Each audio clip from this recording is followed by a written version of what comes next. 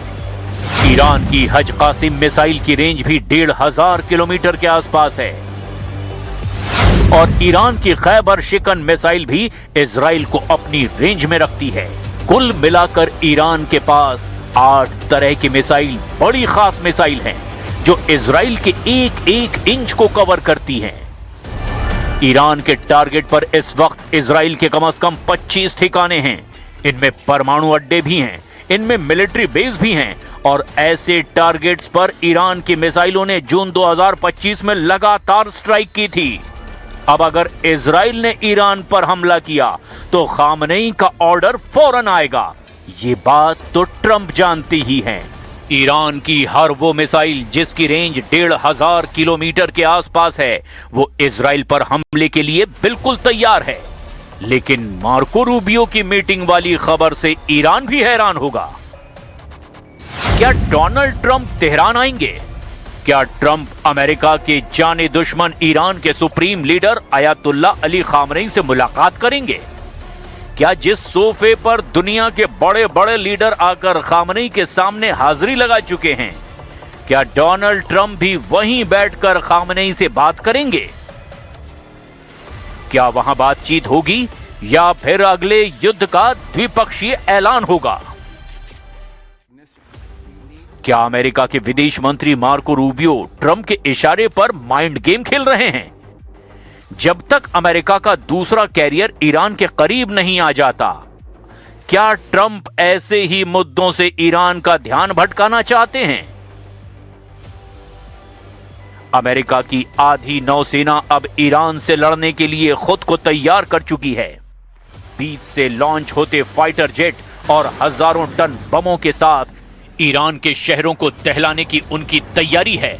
इस बारे में ईरान की मिलिट्री भी बहुत अच्छी तरह से वाकिफ है क्योंकि इजराइल के हाथों ईरान 1 साल पहले धोखा खा चुका है।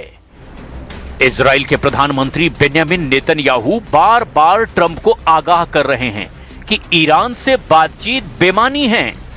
वो अपनी वॉर रूम में ईरान के मिसाइल भी देख रहे हैं और ओमान में ईरान के विदेश मंत्री अब्बास अरागची की बॉडी लैंग्वेज को भी बेहद गौर से परख रहे हैं।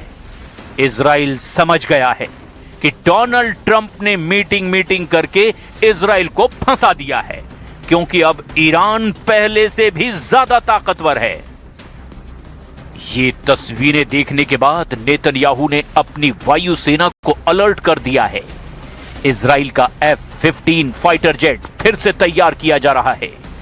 इजराइल के बहुत ही सीक्रेट एयरबेस से नए वीडियो आ रहे हैं। इन वीडियो में बताया गया कि अब ईरान को इस बार बहुत गंभीरता से ले रहा है इजराइल। वहीं तेहरान से लेकर मॉस्को और बीजिंग से लेकर दुनिया के तमाम हिस्सों में अलर्ट जारी है।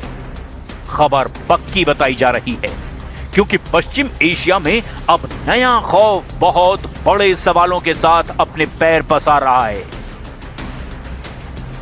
नेतन्याहू ने ईरान के खिलाफ बहुत साफ वार्निंग जारी कर दी है।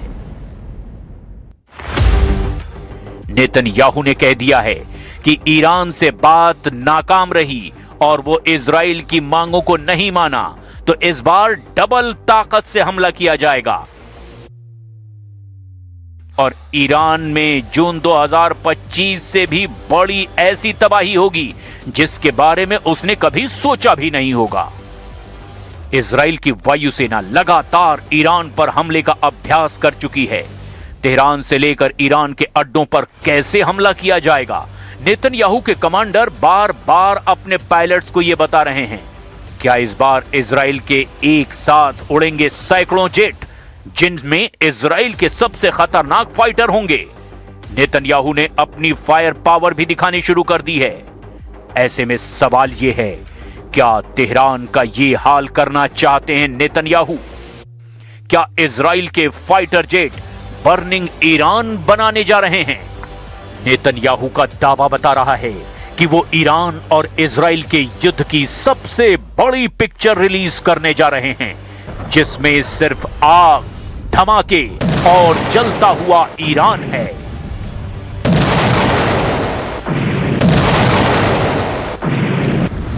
ऐसे में सवाल यह है, क्या ट्रंप इस बार इजराइल को काबू रख पाएंगे या 2025 की तरह फिर फेल साबित होंगे?